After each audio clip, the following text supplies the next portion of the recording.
Deixa eu para a organização. Pronto, então, boa tarde a todos. Obrigada por estarem cá neste nosso último webinar dedicado aos estagiários que passaram cá na associação e que trabalharam temas de interesse para a Montis.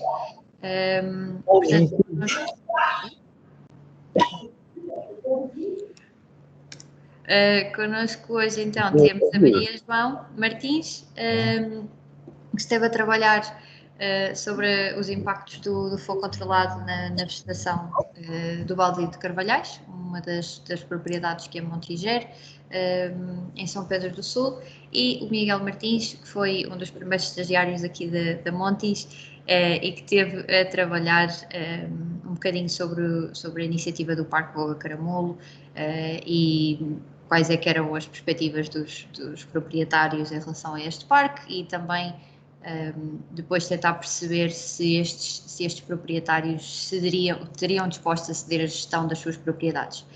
Isso foi particularmente relevante, dado que a Montis tem propriedades inseridas dentro do Parque Voga Caramulo e na Serra do Caramulo e, portanto, era interessante para nós perceber ali se havia outras possibilidades de alargarmos essa área de gestão que tínhamos e temos. Pronto, acho que eu vou então passar a palavra à Maria. A Maria, já agora, veio pela Universidade de Évora em parceria com o Instituto Superior de Agronomia de Lisboa e esteve connosco em 2019. Exato. Pronto, o Miguel foi pela Universidade de Aveiro e esteve connosco em 2017, 2018, não é? Exatamente, pronto. Ok, vou dar então a palavra a Maria quando quiseres começar à vontade. Eu aviso-te quando tiveres 5 minutos para o fim, está bem? Ok. Força. Então, deixa-me só aqui.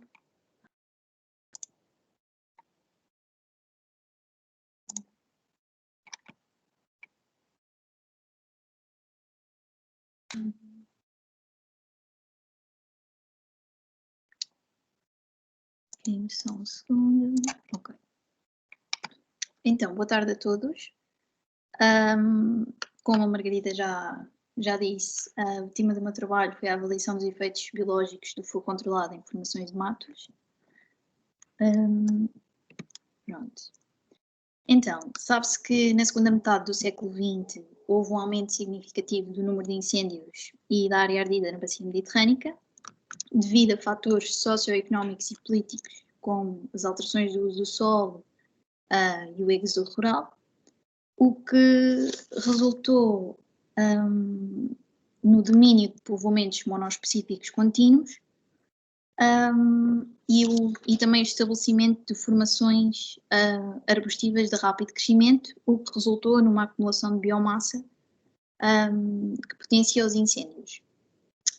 Sendo, portanto, os principais fatores de mudança na paisagem a alteração do uso do solo e o fogo. Pronto, o fogo controlado é uma queima, portanto é realizada uma queima de baixa intensidade, de acordo com condições meteorológicas e de combustíveis específicas. Portanto, é uma ferramenta de gestão de combustível que atua na prevenção de incêndios florestais, permite criar descontinuidades espaciais e confere heterogeneidade à paisagem, uma vez que permite obter um mosaico de vegetação com idades diversificadas e pode ser aplicável a uma escala significativa, entre 10 a 50 hectares, não muito mais do que isso, porque poderia não se tornar benéfico, digamos assim. E é também uma técnica que apresenta uma relação de custo-eficácia mais favorável em relação a outros métodos, portanto, aos métodos mecânicos. É utilizado para a manutenção de espaços florestais, para a gestão sinergética, para a conservação da natureza, como é o caso no Baldio de Carvalhais, entre outras, pronto, como, por exemplo, controle de infestantes e assim. Então, os objetivos do meu trabalho passaram por avaliar os efeitos do fogo controlado nas propriedades do solo, no desenvolvimento da vegetação e na abundância de artrópodes, portanto, sobretudo carabídeos, coleópteros no geral e aranhas, em 3 áreas, onde foi aplicado o fogo controlado e os respectivos controles. Fogos esses que foram aplicados em 3 anos consecutivos, no Baldio de Carvalhais, que apresenta uma vegetação um pouco diversificada. Portanto, o meu trabalho consistiu em determinar as variações entre as áreas queimadas e as situações de controle e determinar o efeito do fogo nas 3 componentes em estudo, tentando perceber se houve uma variação deste efeito ao longo do tempo. Também tentei ver a resposta, portanto, dos restantes artrópodes, não só dos carabídeos, mas como os coleópteros e as aranhas, e determinar as diferenças na recuperação das 3 áreas de estudo. Como já disse anteriormente, a área de estudo é o Baldio de Carvalhais, portanto é uma propriedade de 100 hectares gerida pela Monti. Como podem observar no mapa, as 3 áreas onde foi aplicado o fogo controlado, da área 1 para a área 3, portanto, a área 1 o fogo foi realizado em fevereiro de 2017, o segundo fogo em fevereiro de 2018 e o terceiro em dezembro de 2018. Para cada área considerou-se uma parcela da amostragem, portanto, na zona onde foi queimada, e uma parcela da amostragem não queimada, portanto, utilizada como situação de controle. Para a escolha das parcelas, considerou-se a composição florística e as condições e a morfologia do terreno, semelhantes, quer entre as parcelas queimadas e as parcelas de controle. No entanto, em termos de as condições de acesso, nem sempre permitiam garantir a equivalência de todas as condições entre as parcelas. Em termos de dados de precipitação, uma vez que os fogos foram realizados em épocas diferentes, teve-se em consideração a possível variação das condições climáticas. E observando o gráfico, verifica-se que para o fogo, portanto, o fogo, após o segundo fogo controlado, houve uma elevada, portanto, uma precipitação acentuada, o que poderá ter induzido alterações nos solos, ou melhor, alterações nas características químicas dos solos.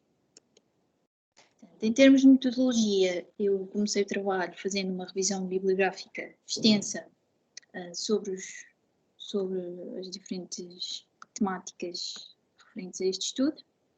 Para o solo, realizei uma amostra composta por cada parcela e avaliei a matéria orgânica, o pH, a condutividade elétrica e os nutrientes de cada amostra.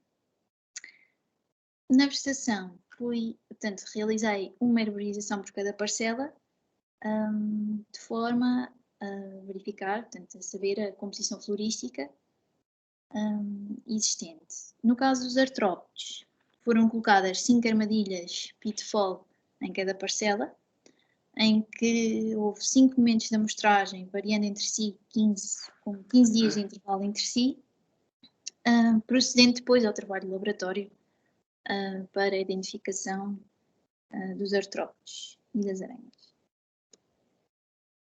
Este trabalho apresentou algumas condicionantes, uma vez que não foi possível realizar um estudo comparativo antes e após o fogo controlado, portanto, este estudo apenas pôde ser possível fazer uma comparação entre zonas queimadas e zonas equivalentes, portanto, em zonas consideradas como controle.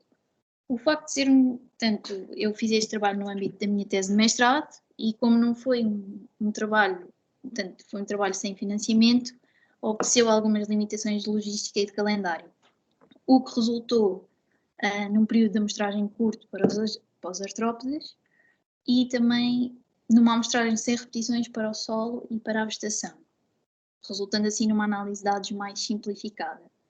Tive também algumas surpresas ao longo do trabalho de campo, em que houve inundação e destruição de armadilhas, bem como a captura indesejável de predadores, que infelizmente foram apanhados nas armadilhas.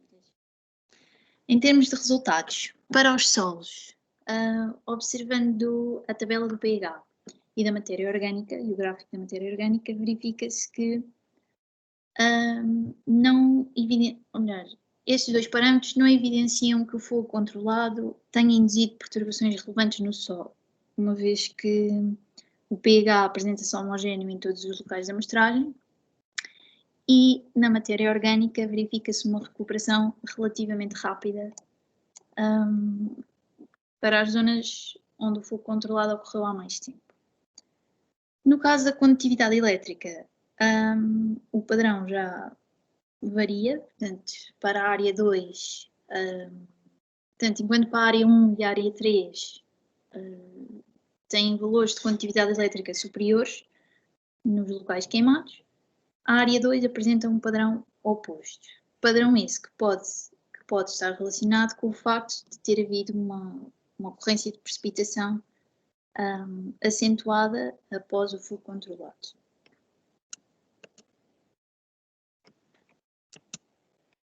Não sei se está claro.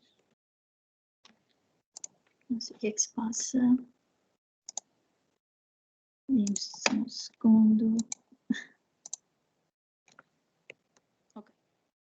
Em termos de nutrientes, esperava-se que a concentração fosse superior nos locais queimados, o que nem sempre se verificou, e para além disso há portanto, não há um padrão coerente de variação entre os locais da amostragem e os resultados até se revelam um pouco inconsistentes e inexplicáveis, pelo que não foi possível retirar conclusões objetivas. Relativamente à vegetação, verificou-se que em termos de cobertura, taxa de cobertura do solo, a recuperação foi relativamente rápida, uma vez que, e é concordante ao longo do tempo, uma vez que nas áreas que foram queimadas há mais tempo já têm uma taxa de cobertura superior.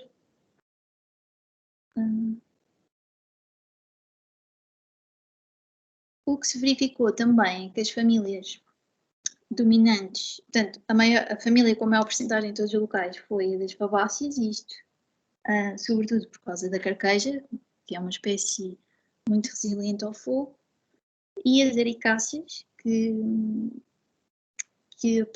apesar de não serem tão expressivas quanto as fabáceas, apresentam uma porcentagem relativamente elevada, mas que apresentam uma recuperação mais lenta em termos de cobertura.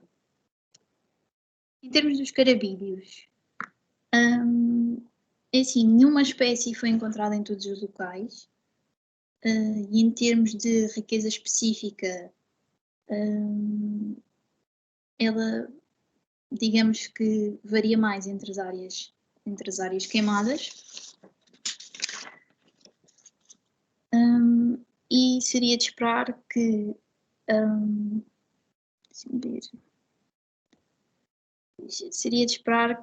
a riqueza específica não variasse assim tanto entre locais queimados. Pronto. Quando observada a abundância de carabídeos, verifica-se que a área 1 e a área 3 seguem a mesma tendência, portanto têm valores superiores nas áreas de controle. Ou melhor, desculpem, a área 1 e a área 2 seguem a mesma tendência, enquanto que a área 3 tem uma abundância superior no local queimado. O que não se percebe muito bem é como é que há, sendo os locais relativamente próximos, de facto não se percebe como é que há uma variação tão grande entre locais de controle. Quando observada a abundância de carabídeos ao longo do período da amostragem, destaca-se apenas a área 2, em que se vê uma regressão do número de indivíduos ao longo do tempo. Os gráficos referentes à abundância de carabídeos ao longo do período de amostragem mostram uma grande variabilidade de ocorrência, tanto de cada espécie como de cada género, e não apresentam propriamente grandes diferenças, quer entre locais de controle, quer locais queimados. Quanto aos coleópteros, portanto, a família mais mais representativa da amostra são os caravídeos. Em termos de riqueza específica, ela é muito, portanto, ela pouco varia, como podem observar na tabela, e verificou-se que a abundância de coleópteros, quando não são considerados os caravídeos, tomam um padrão diferente face a quando os caravídeos são considerados. Em termos de abundância de coleópteros ao longo do período da amostragem, os resultados também apresentam-se muito variáveis e, como tal disse anteriormente, apenas os caravídeos destacam de uma forma representativa e, de facto, podemos observar melhor na área 2. Quanto às aranhas, o padrão de abundância portanto, segue um padrão em todas as áreas, há uma tendência homogénea, e, no entanto, verifica-se as tais variações entre locais de controle. Novamente, quando observada a abundância de aranhas recolhidas ao longo do período de amostragem, os resultados são muito variáveis, não se destacando daqui nenhum padrão. Desta forma, este trabalho aponta claramente para a necessidade de um estudo mais abrangente para validar todas estas variações obtidas. No entanto, demonstra também a importância de considerar um maior número de variáveis estudadas. Quanto mais variáveis tivermos, mais informação temos. O facto de ter havido eventos de precipitação significativos poderão ter influenciado os resultados dos solos, bem como o número de indivíduos capturados. Como disse anteriormente, as condicionantes do trabalho, o facto de não ser possível fazer uma comparação nos mesmos sítios antes e após o fogo controlado, não nos permite avaliar como é que eu ia dizer? Estou-me a faltar as palavras, desculpa. O facto de só ser possível fazer uma comparação entre zonas de controle e zonas queimadas não nos permite ver, não temos dados sobre não temos dados nenhuns sobre as características tanto do solo, da vegetação e dos artrópodes antes da aplicação do fogo. O facto de ter limitações de calendário, não foi possível fazer uma amostragem maior e com repetições, quer no espaço, quer no tempo, e acho que isso seria importante. Desta forma, para o futuro, seria muito importante ter uma amostragem mais exaustiva e prolongada em termos temporais e também em termos espaciais. De qualquer das formas, estes resultados devem ser sempre considerados nas futuras ações de gestão da propriedade. E pode também servir de base, o trabalho pode também servir de base a outros trabalhos. E seria também importante avaliar as condições antes e após o fogo controlado, bem como as características do fogo durante a queima. Pronto. Obrigada. Obrigada, Maria. Ainda ficou aqui a sobrar 5 minutinhos. Pronto, acho que realmente o teu trabalho acaba por complementar bastante, ou melhor, o do Caio é que acaba por complementar bastante o teu, até porque, para quem não esteve nos webinars passados, o Caio apresentou no dia 10 de fevereiro, se não estou em erro. Depois, quem tiver interesse, está o webinar gravado no nosso YouTube. E o Caio acabou por fazer um bocadinho a continuação do trabalho da Maria, portanto também analisou os mesmos parâmetros. Se não me engano, eu acho que ele até chegou mesmo a fazer análises de solo também. E acabou por os vossos trabalhos complementam-se. Complementam, Ter sim. os dois trabalhos, os dois resultados bastante interessantes em relação aos focos. Teria sido engraçado fazer agora as experiências antes de nós termos feito este último foco controlado também, que fizemos agora em janeiro, para ver como é que estava a área. Se calhar dava para fazer esse bocadinho do antes e o depois, ou melhor, uma continuidade. Pronto, ok. Então, sendo assim, Miguel, vou passar para ti a palavra.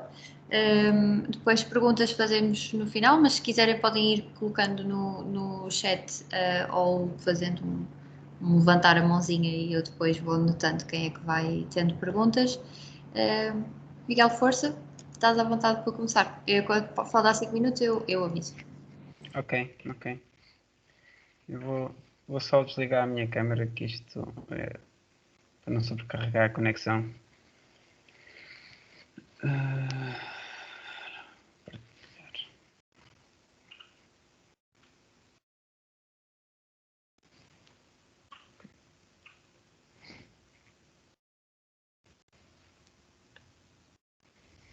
Conseguem ver? Sim. Ok. Então, boa tarde a todos, agora. O tema que eu desenvolvi no meu estágio na Associação Montes foi a importância da iniciativa privada na conservação do Parque Natural Local Voga Carapul. Agora, um pouco em jeito de relembrar conteúdos que todos nós temos um pouco na memória.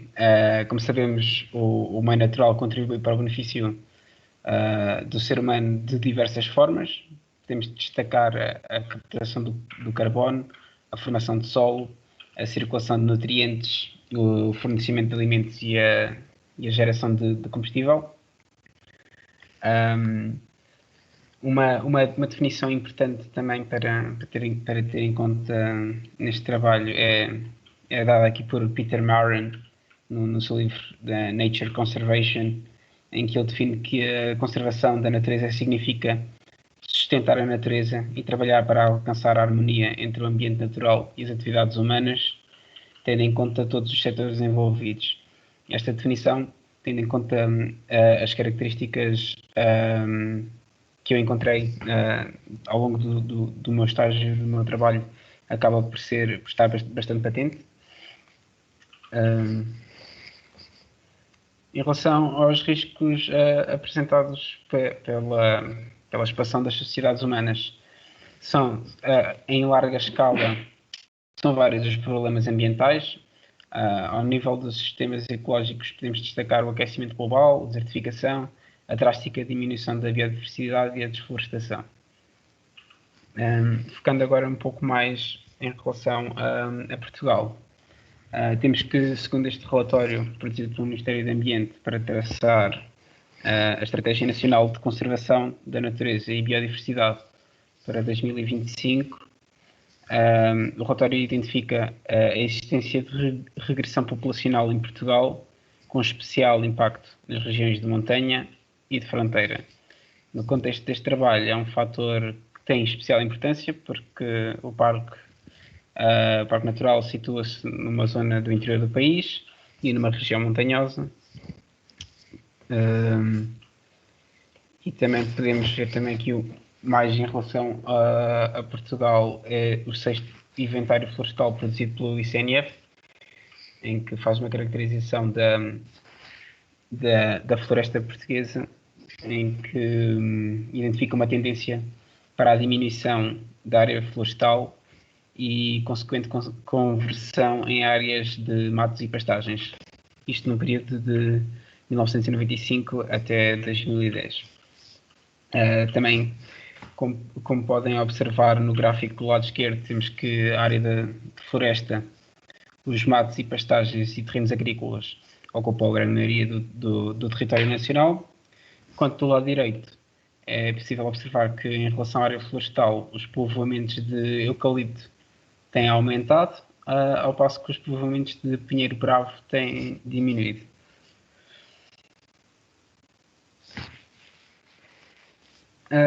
num relatório sobre a conservação de terrenos privados, e aqui já bastante dentro do tema que eu iria explorar no meu trabalho, Tillman Disselhoff definiu que a conservação de terrenos privados é uma atividade executada voluntariamente por parte de indivíduos, comunidades, corporações ou organizações não governamentais, com o objetivo de conservar uma parcela de terreno e o seu habitat e espécies para restaurar as suas propriedades naturais de volta à sua condição anterior. E portanto, isto acaba por ser uma definição também ela muito importante para a organização do trabalho que eu realizei.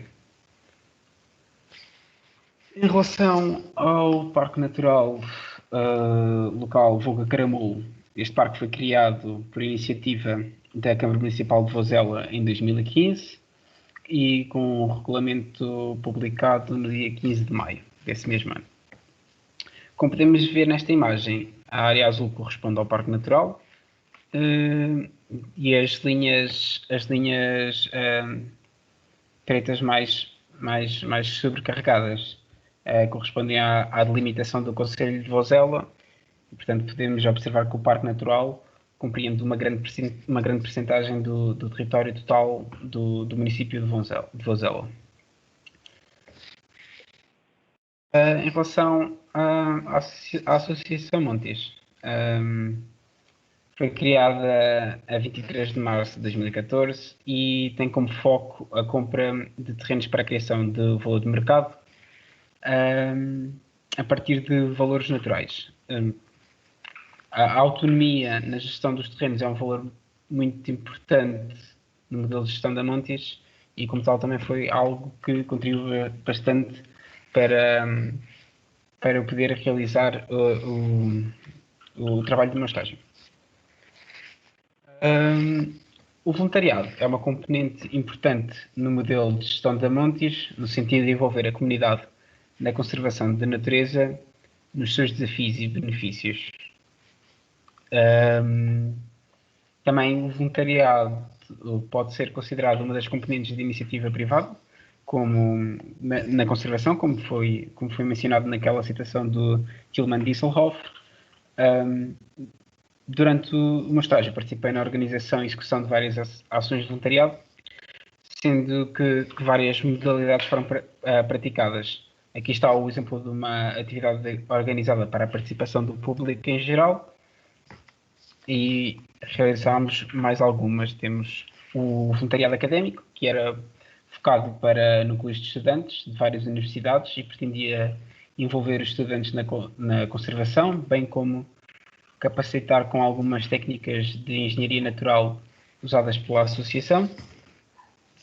Tínhamos também o voluntariado empresarial, que pretendia aproveitar e incentivar as iniciativas das próprias empresas em usar ações de voluntariado em atividades como, por exemplo, o team building.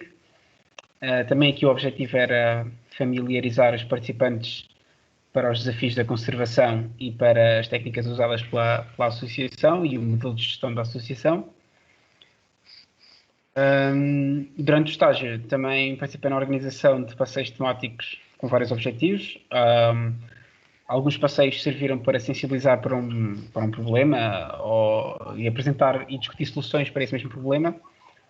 Outros serviram para mostrar o que ser o resultado das iniciativas privadas realizadas ao nível da conservação, visto que isto é um processo algo demorado e é sempre interessante ver qual é o resultado que se pretende obter, quando no ponto de partida, às vezes, talvez, para algumas pessoas é difícil de visualizar. Portanto, era sempre uma atividade que era importante de realizar. Em relação à assistência de gestão, a assistência de gestão praticada pela Montes é mais uma forma de apelar à iniciativa privada para a conservação, visto que os proprietários beneficiam da participação na iniciativa de conservação sem terem de despender os recursos usados para a gestão durante o período de cedência. A Montes, num acordo de gestão, pretende total autonomia sobre os processos aplicados no terreno cedido num período mínimo de 10 anos. de modo a poder chegar ao ponto em que os benefícios começam a ser observáveis numa maior escala.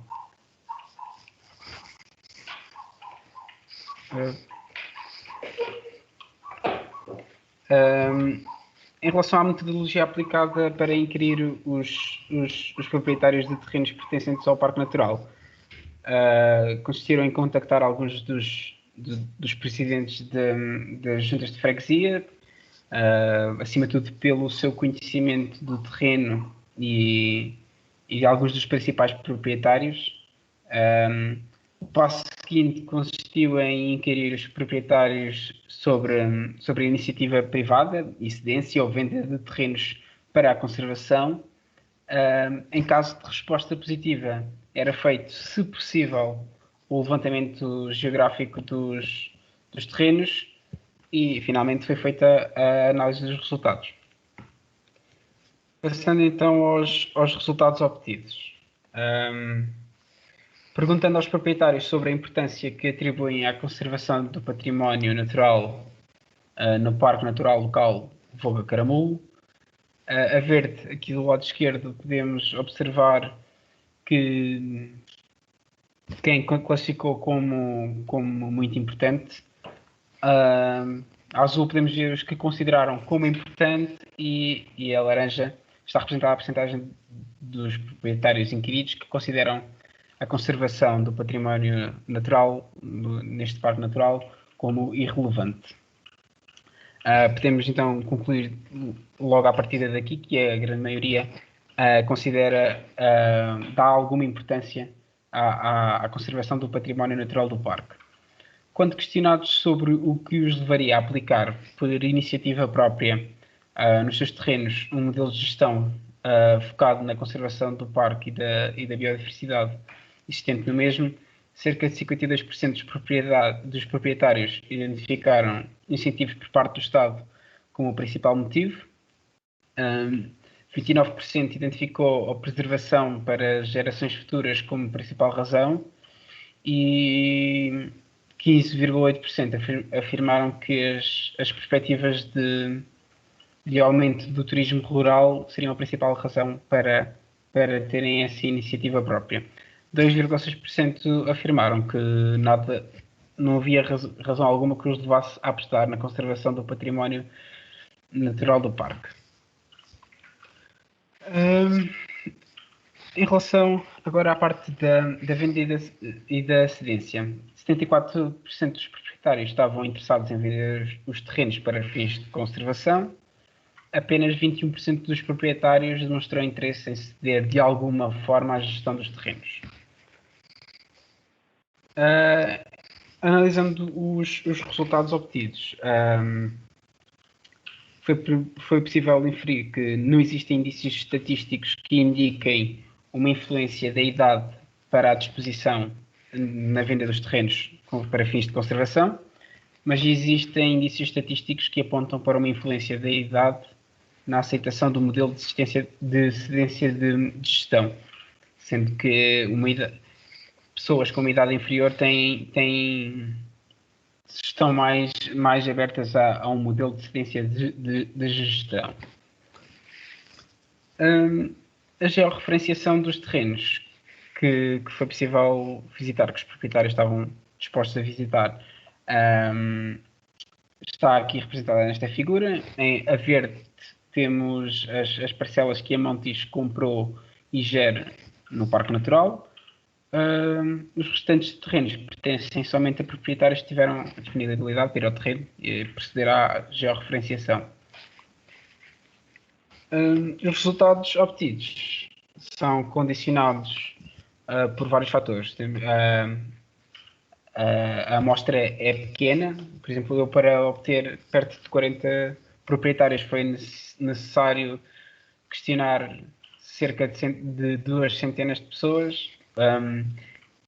O estágio começou logo após os incêndios de outubro de 2017, havendo algum desânimo e desconfiança de muitos dos inquiridos.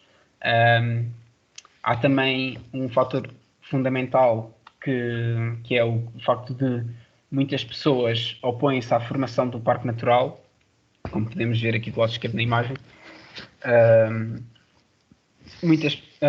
Como vimos, a maioria considera a conservação do Parque Natural importante. Esta parte é encorajadora. Temos também que a maioria prefere incentivos por parte do Estado para aplicar a conservação por iniciativa própria, e a idade aparenta ser um fator decisivo na aceitação da cedência de gestão. Com este trabalho foi possível identificar que existe um núcleo forte de oposição à formação do parque, bem como uma grande desinformação sobre a regulamentação do mesmo. No entanto, existem algumas oportunidades para fomentar a iniciativa privada. Estou mesmo a acabar. Existem algumas oportunidades para fomentar a iniciativa privada na conservação do Parque Natural, bem como várias oportunidades de cedência de gestão. E só para terminar, acho que uma citação que é bastante, fica bastante em concordância com as ilações que eu retirei deste trabalho, que é do Aldo Leopold, que diz que a conservação acabará por se resumir a recompensar o proprietário privado que conserva o interesse público. E é isto. Obrigado. Obrigada, Miguel. Vocês são muito poupadinhos no tempo. Muito obedientes. É verdade. Pronto, então eu vou avançar para a sessão de dúvidas, debate, de discussão. Quem tiver perguntas pode fazê-lo levantando a mãozinha e falar mesmo pelo microfone, se não podem enviar no chat e eu leio aqui para todos os participantes. Obrigada aos dois pela vossa apresentação. Nada. Ora, Pedro, sim, força, podes avançar. Obrigado aos dois, ao Miguel e à Maria pela excelente apresentação que fizeram e por este conhecimento que trouxeram não só a Montes, mas a todos aqueles que partilharam convosco esta experiência. Eu vou colocar aqui algumas questões ao Miguel. Miguel, até porque o Parque Fogo de Caramulo é muito querido, a zona onde está a Vozela e toda aquela região. Eu conheci antes dos incêndios e sei bem o que era a biodiversidade e via bem a nível das borboletas, dos insetos, da passarada e, portanto, e depois conheci o parque completamente fechado pelos incêndios. Tive essa noção exatamente que o Miguel transmitiu, de haver aqui, de um lado, muita gente que achava bem a criação deste parque, por outro lado, aqueles que desconfiavam e que achavam que havia aqui algum interesse por trás da criação deste parque Fogo de Caramulo. Eu não sei se o Miguel sentiu isso durante as entrevistas. Bastante, pronto. Havia uma dúvida constante do que é que as pessoas, que alguém queria aproveitar da situação. E eu agora perguntava ao Miguel, passado já alguns anos, o que é que o Miguel faria para reabilitar ou para promover novamente o Parque Natural Fogo de Caramulo? Uma opinião sua.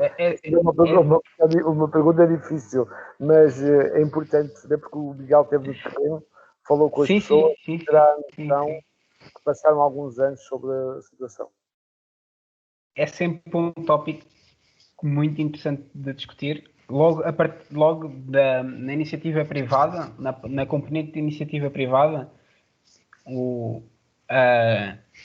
uma técnica interessante seria, como eles falam na literatura, pegar nos campeões, nos champions, ou seja, naquelas pessoas que são mais influentes na comunidade, e por exemplo, se essa pessoa tem um terreno, e se nós ajudarmos essa pessoa a implementar um modelo que vai beneficiar a biodiversidade e valorizar o parque natural, e que vai valorizar ao mesmo tempo também a comunidade, se calhar toda a gente à volta dessa pessoa, toda a gente que é influenciada de alguma maneira, vai querer aplicar esse modelo e vai ver os benefícios de uma forma mais clara. Essa, a partir da iniciativa privada, acho que seria uma forma de, com menos pontos, já visto que é uma área muito grande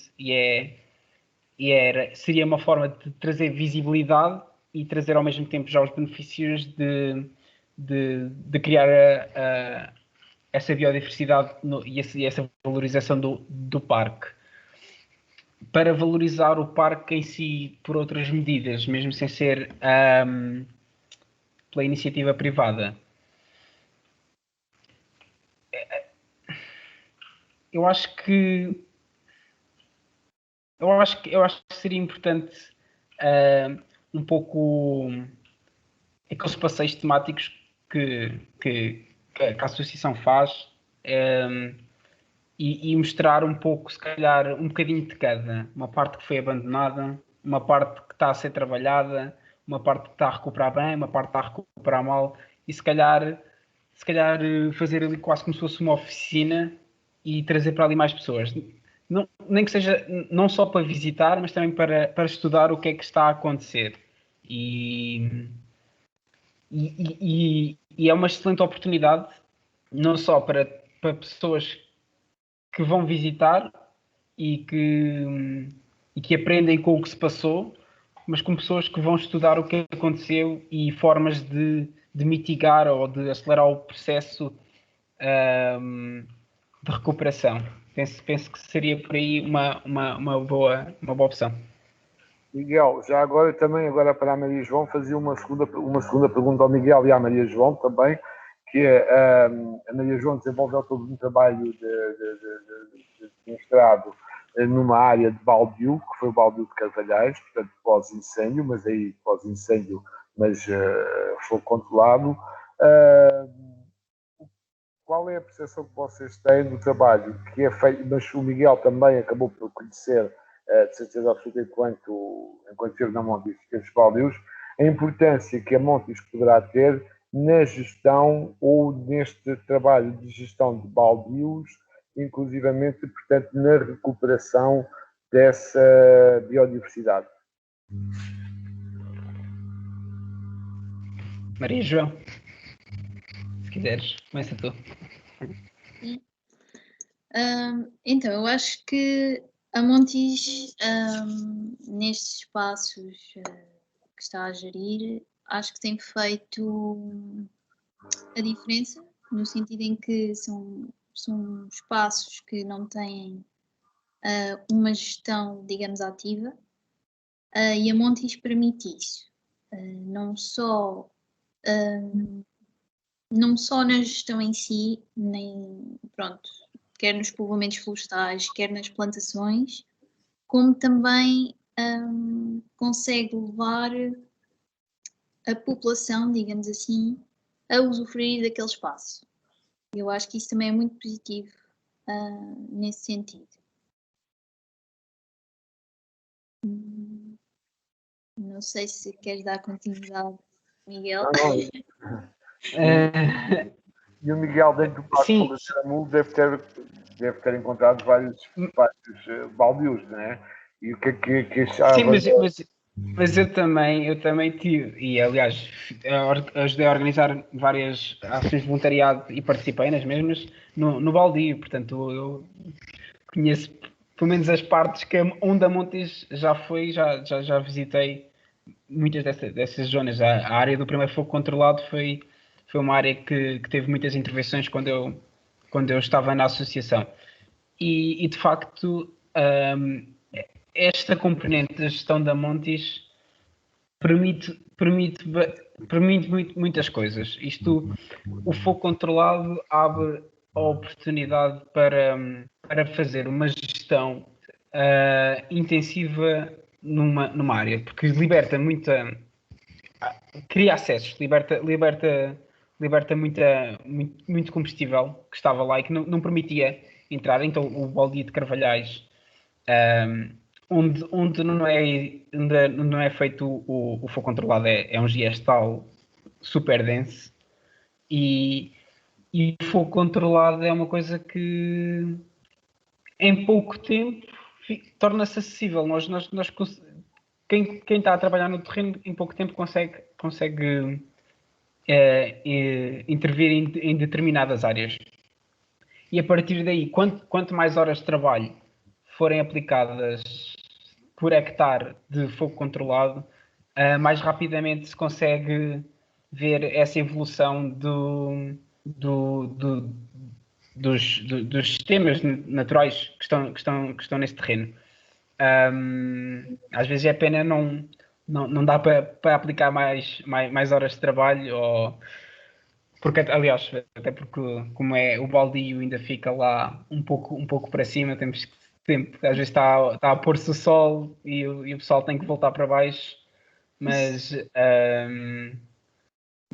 o fogo controlado acaba por abrir imensas oportunidades para gerir. Tá bom. Obrigado, Miguel. Obrigado, Luís João.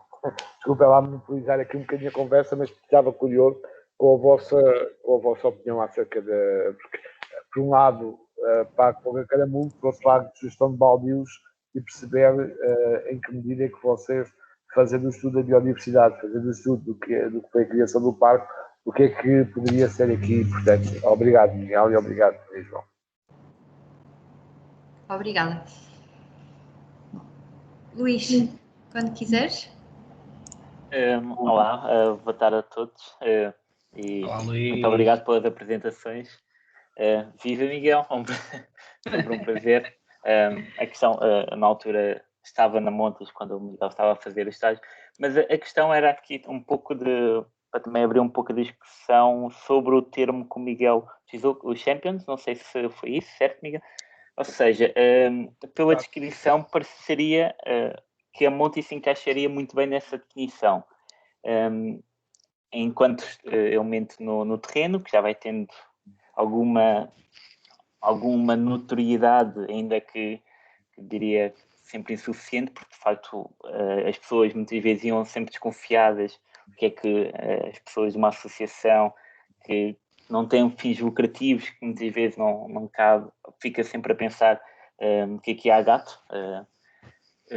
Mas a questão era se de facto consideraria a Montes um champion a esta escala local, ou se não, o que é que poderia faltar para ser considerada, para enquadrar-se melhor nesse conceito?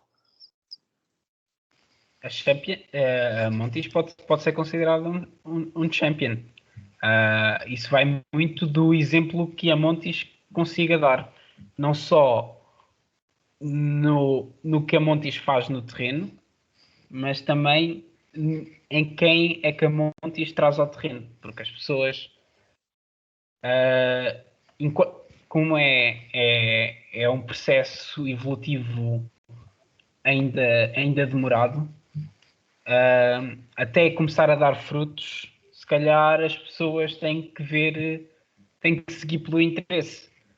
A gestão da Montes gerar interesse externo é algo que se calhar as pessoas vão se agarrar a isso neste momento, porque o Carvalhal de Vermilhas no Parque Natural ardeu e agora até que não se destaque essa gestão dessa propriedade em relação às outras, até que isso não seja perfeitamente visível, se calhar o interesse e eu não queria dizer o marketing, mas pronto, o interesse que é gerado pela Associação Montes e o interesse que é gerado no modelo de gestão que a Associação Montes aplica no terreno é importante para quem está na comunidade, veja isso como um potencial benefício. É um indicativo de um potencial benefício.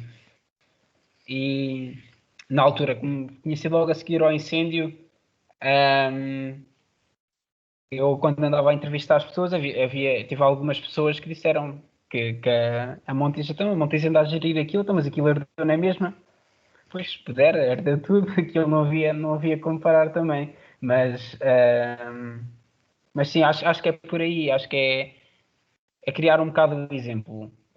Os champions normalmente são são elementos da comunidade que já estão inseridos na comunidade. A Montijo também já está desde 2014, portanto já é uma associação que ali em Vozela já é perfeitamente conhecida. Normalmente, se calhar, antes da Montijo, se calhar Champions seriam, e continuam a ser, mas seriam só, se calhar, alguns do setor da florestal, alguém que tenha muitos hectares e que, por exemplo, que pegassem metade desses hectares e em vez de fazer só uma produção para madeira, se calhar aplicar os modelos de gestão e procurar valorizar o terreno de outra forma. E aí também poderia ser outros champions que são os mais comuns de encontrarmos na literatura. Não sei se respondi à tua pergunta, Luís. Sim, esclarecidíssimo. Obrigada. Não sei se mais alguém tem alguma pergunta. Olá, Rui, força, quando quiseres.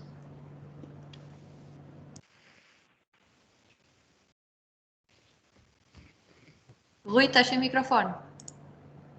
Só agora é que eu percebi. Então, boa noite a todos. Parabéns pelas apresentações, ao Miguel e à Maria. Muito obrigado. A minha questão é assim, eu já estive no Baldio de Carvalhais, participei em Engenharia Natural, nunca participei depois de um fogo controlado. O que eu gostava de saber era, depois do fogo controlado, qual é a intervenção que é feita? Há plantação, espera-se pela sucessão natural, não é?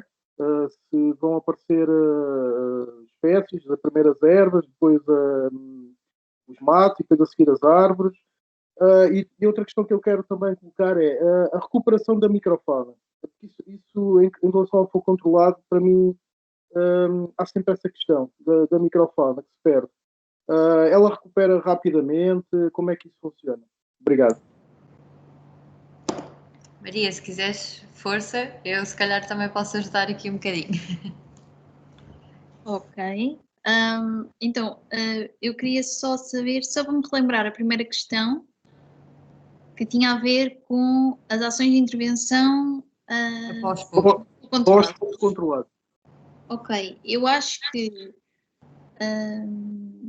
nós, portanto, a partir do fogo controlado, podemos ter uma gestão ativa, isto é, nós podemos não só, portanto, há de haver uma sucessão natural e as comunidades vegetais irão aparecer, mas entretanto nós podemos muito bem dar o boost para que essa sucessão seja mais rápida.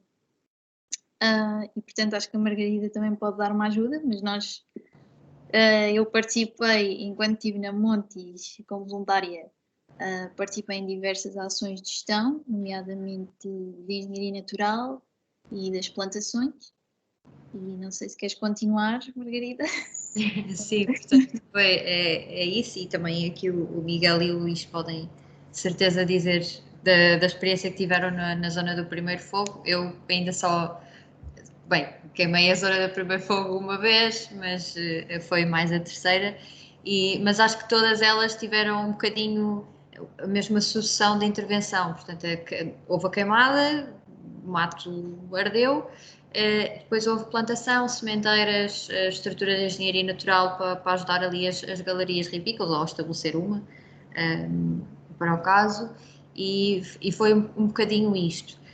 O que eu tenho notado, e aqui já é mesmo experiência pessoal do que eu tenho visto de regeneração das áreas de fogo, depende um bocadinho da área no Baldio de Carvalhais, porque a área do primeiro fogo é completamente diferente da área do segundo fogo e do terceiro fogo, mas a instalação da vegetação, agora vou dizer mesmo nomes, a carqueja, as silvas, o tojo, é tão grande depois do fogo controlado.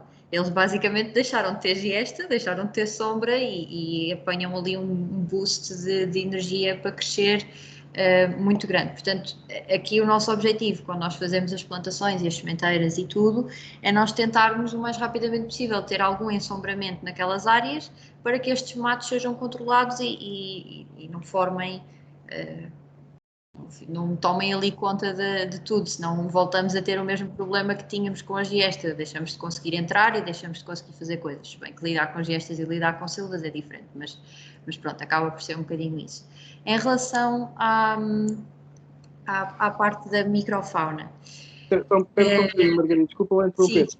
Portanto, quando esses matos ficam, depois volta a haver intervenção, então, para reduzir a ideia com os nossos fogos controlados, aquilo são fogos a 4 anos. Portanto, nós fazemos um fogo numa área e, passado 4 anos, voltamos a queimar essa mesma área, que foi o que aconteceu este ano, em que a área de 2017, em que o Miguel e o Luís estiveram, foi queimada pela segunda vez. Exatamente por isso, porque outras árvores não tiveram um crescimento suficiente, os matos estavam-se a instalar e a começar a cobrir tudo, e portanto foi importante nós voltarmos a fazer a intervenção de forma a conseguirmos novamente entrar e gerir aquela parcela. Pronto, que é o mesmo que vai acontecer na parcela do segundo fogo e do terceiro fogo, que já estão intervencionadas com plantações e, na minha opinião, as plantações tiveram um bocadinho mais sucesso do que na área do primeiro fogo, mas isto pode ter a ver com solos e com outras. Também tem a ver com rebanhos que passam lá e estão sempre a comer as árvores do primeiro fogo. As árvores que ficam não sofrem com o fogo? As árvores que ficam, que nós plantamos, e mesmo as poucas que há de regeneração natural no Baldio de Carvalhais, o que nós fizemos este ano, porque foi a primeira vez que fizemos uma requeima, o que nós fizemos foi umas clareiras à volta dessas árvores. Portanto, essas árvores não foram queimadas e as bolsas de plantação então não sofreram o mesmo queima. Nós basicamente não queimámos a parcela toda, queimámos só uma parte onde não tinha essas plantações, e os carvalhos de regeneração que apareciam esporadicamente na parte da parcela que foi queimada, nós fizemos umas clareiras à volta de forma a que eles não fossem afetados pelo fogo. Pronto, e normalmente o que acontece nessa intervenção de fogo controlado é que os técnicos de fogo vão mesmo ao pé dessas árvores e queimam primeiro tudo à volta, de forma a que não haja uma lavareda muito grande que acabe por chegar à árvore. Maria, desculpa interromper, mas aqui toda e também explicar um pouco aquilo que se fez este ano diferente, que foi logo a seguir ao fogo começar com as sementeiras para evitar, no fundo, que os javalis possam ir lá comer as bolotas, para tentar ver se conseguimos ter uma taxa de sucesso maior na reflorestação. Portanto, era só fazer isto, que foi uma novidade além das plantações para tentar ajudar nessa recuperação inicial. Pronto, em relação à microfauna, Rui, só aqui para dar também uma resposta a essa parte. Não que eu seja uma entendida em fogo controlado, mas daquilo que eu já vi e do que já experienciei, e também já perguntei a pessoas e pessoas me explicaram, a intensidade do fogo controlado não é o mesmo que um fogo normal de verão, portanto tem uma intensidade muito baixa e acaba por não queimar tanto o solo. Portanto, nós quase conseguimos pôr a mão no solo imediatamente a seguir, passar o fogo de um fogo controlado. E isso acaba por não ter, ou eu acho, pelo menos um impacto tão elevado na parte da microfauna, porque muitos dos animais que rastejam, não é? Enfiam-se dentro da terra e lá ficam.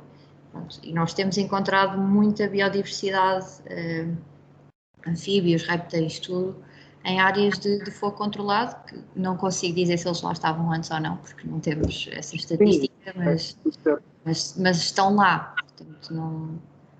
Só para complementar o que a Margarida estava a dizer, eu penso que o facto de ser um fogo de baixa intensidade vai permitir que a recolonização dessas zonas seja mais rápida do que se fosse um fogo severo. E, portanto, permite à microfauna recolonizar essas áreas mais rapidamente. Sim, e isso eu... Desculpa, Rui. Não, tranquilo, Paulo. Estava para dizer, porque isso eu reparei e deu para comparar bastante bem, porque houve fogo controlado na associação primeiro em fevereiro de 2017, eu nessa altura ainda não estava lá. Eu cheguei no meio de setembro, mais ou menos meio de setembro, e fui visitar logo essa área com o Luís e já estava tudo coberto de matos. E houve os incêndios, isso foi de fevereiro para setembro, houve os incêndios em outubro, em Vozela, e no Parque Natural os matos demoraram imenso tempo a surgirem. Eu saí de lá e havia muitas zonas ainda que estavam, pareciam que tinham sido queimadas há um mês só. É uma diferença muito grande. Também em relação à parte quando eu estava lá, das intervenções, o que eu e o Luís também estava lá, que o que nós fazíamos era aproveitar todas as partes mais interessantes que saltavam logo à vista de uma área de fogo controlado, eram aproveitadas, porque no Baldio é uma zona com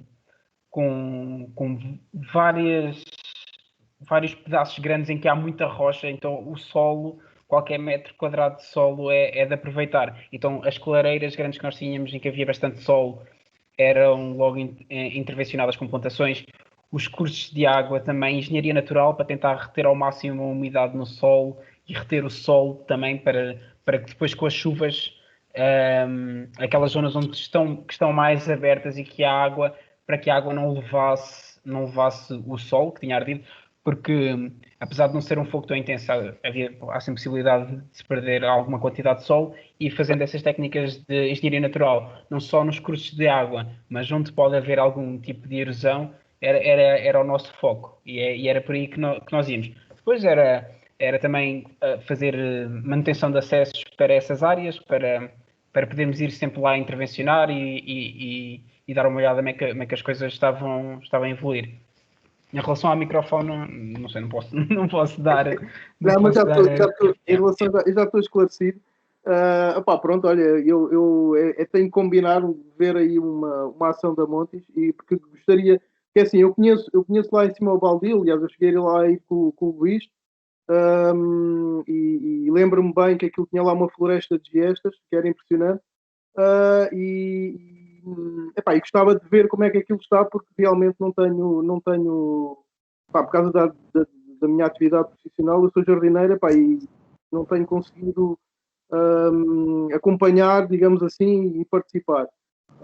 Até porque basicamente a minha atividade é essa, e depois ao fim de semana ainda ter que participar nas coisas, uma pessoa também quer ir para fazer outro tipo de atividades, né? Mas sim, se calhar é combinar e uma ação, eu poder ir ver como é que aquilo está, porque realmente não tenho. Gostava de ver, porque eu vi como é que aquilo estava, e gostava de agora perceber como é que. Pronto, a intervenção que se fez e como é que aquilo está a resultar. Obrigado. Rui, quando quiser, já sabes, nós andamos a fazer plantações. Mais uma Tá vez, vai sempre bem-vindo. Está bem, ok. E é lá no Baldio? É lá no Baldio, sim, estamos bem. aí para lá todos os dias agora.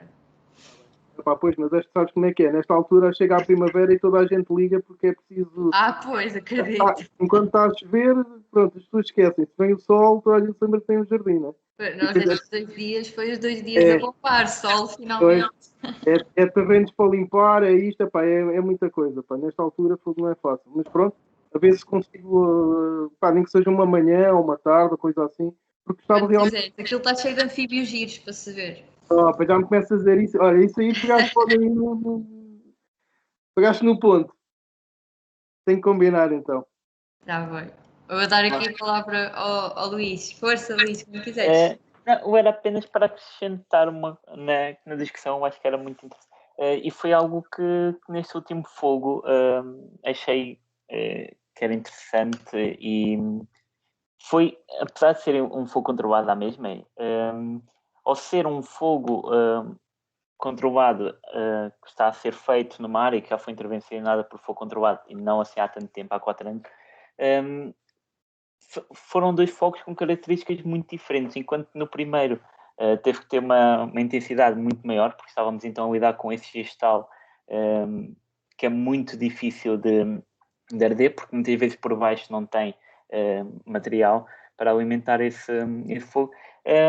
Neste fogo controlado, eu acho que a intensidade já foi muito, aqui não quero dizer muito, mas já terá sido menor, e se calhar esses impactos poderão ainda ter sido mais reduzidos do que para o primeiro fogo controlado. E depois também a questão da continuidade, não é? Que estamos a comparar às vezes áreas que se ardesse agora ou se ardesse num fogo de verão, é que depois também estamos a criar áreas que vão arder de forma diferente, eventualmente num incêndio dessa maior intensidade, e que permite criar pequenos refúgios eventualmente para a fauna e flora. Sim, exato. Já aqui complementar um bocadinho, é exatamente isso. Portanto, o fogo controlado não queima a parcela por igual, vai deixando pequenas bolsas que vai fazendo então esses refúgios para a fauna e para isso. Não sei se mais alguém tem alguma pergunta que queira fazer ou comentário.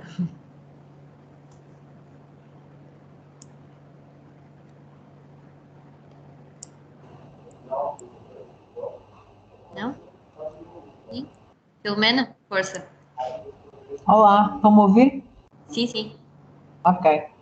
Pronto, eu não tive 100% aqui presente, tive que andar aqui a fugir até à cozinha aos bocadinhos, mas ouvi as duas apresentações, gostei bastante. É evidente que eu estava muito mais interessada na apresentação do Miguel, porque acompanhei também um bocado como é que foi a evolução da instalação do Parque Natural.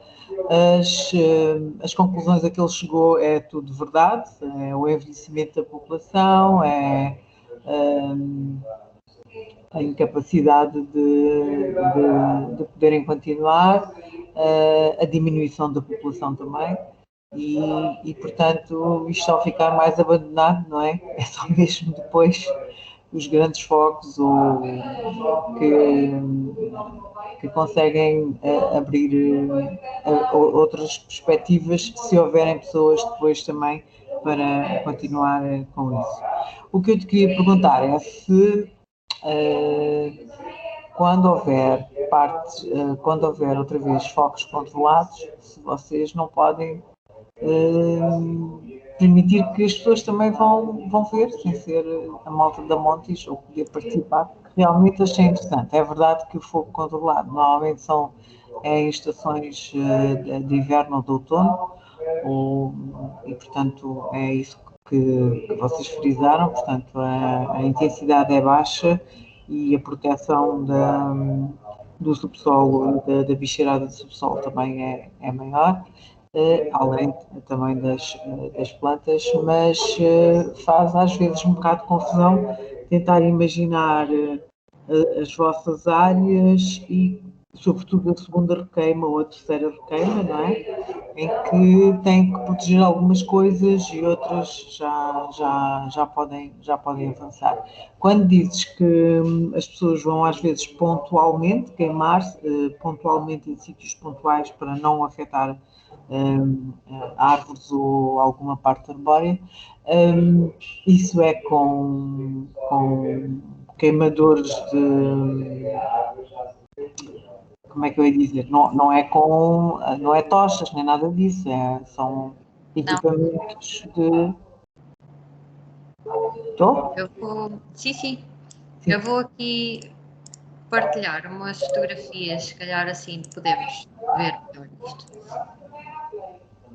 Até que tu abres isso, eu digo, vou só acrescentar, porque isto foi uma coisa que foi, quando eu estava lá, foi muito batalhada, que foi, na altura era o Henrique o presidente, e agora de certeza que é exatamente a mesma coisa, que as pessoas devem ir e devem ver, e a associação está sempre pronta a mostrar o modelo de gestão e os benefícios, e a desmistificar algumas coisas. Eu prometo que a próxima vez te convido pessoalmente, Filomena. Eu sei. Aliás, a nível dos convites da Montes, eles não abrangem até bastante gente. No meu caso é que eu trabalho fins de semana e normalmente ao fim de semana lá estou eu ocupada e portanto não poderei ir. Pois, era isso que eu queria perceber. Pronto, é isto. Portanto, os técnicos usam este dispositivo que se chama pingalume e depois aquilo tem gasolina lá dentro e deita uma chama ali na pontinha, eles acendem a ponta com um isqueiro ou com uma coisa qualquer coisa. E aquilo acende, pronto, eles depois vão deixando pingas nos sítios onde querem queimar. Ok. Depois isso vai evoluindo de maneira a que possam apagar também rapidamente em caso de haver qualquer coisa mais grave, não é? Sim, também é tudo em ponto. Tal como o Luís estava a dizer, depende sempre muito da área. Por exemplo, eu também já estive num fogo de gestal e estive agora neste. E o fogo de gestal, como a área de gestal também era muito mais contínua do que era esta, em que tínhamos zonas em que queríamos proteger, houve certas alturas que aquilo é um bocadinho deixar arder, mas a área onde o fogo está a acontecer está sempre delimitada por estradões e há bombeiros em todos os estradões para controlarem qualquer coisa. Daí o fogo controlado. Está bem, ok. Percebeu-se melhor, sim senhora. Sobretudo a segunda fase ou a terceira, né? A primeira, ok, é fácil de entender. E obrigada. Obrigada.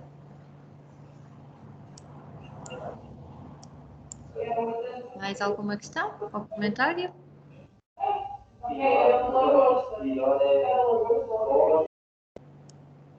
Não?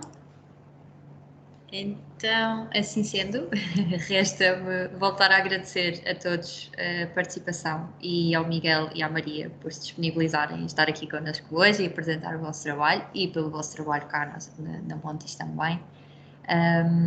Vou lançar aqui, como meu dever de técnica, cotas da Montes 20 € por ano, quem quiser fazer-se sócio e dar aqui um contributo ao que a associação faz e ao nosso trabalho e etc. E estar um bocadinho mais junto daquilo que nós fazemos. Estejam à vontade, eu vou enviar isso de qualquer das formas no e-mail de agradecimento. O webinar vai ficar gravado no nosso canal de YouTube e pronto, resta-me agradecer novamente, encerrar aqui a sessão dos estagiários que passaram na Montes. Foram 4 webinars muito interessantes, até mesmo para nós técnicos que trabalhamos cá e que estamos com vocês. É bom ver os resultados dos vossos trabalhos e também acompanhar um bocadinho mais de perto. Pronto, na próxima semana, deixar também aqui a nota, nós vamos ter outro webinar, agora já não dedicado aos estagiários, mas a parceiros que tivemos, portanto vai ser a apresentação do José, ver se eu não digo asneiras, José Miguel Delgado, que é um senhor que tem um projeto instalado no Baldio de Carvalhais, que tem a ver depois com precipitação e com a influência disso na área. E também dos nossos parceiros Mocierte, em que eles vão apresentar um bocadinho o trabalho que eles fazem e depois a parceria com a Montes e o porquê desta parceria e alguns resultados, etc. Portanto, fica aqui o convite, dia 3 de março, na mesma às 6h30. E muito obrigada a todos. Obrigada, eu também. Obrigado. Obrigada.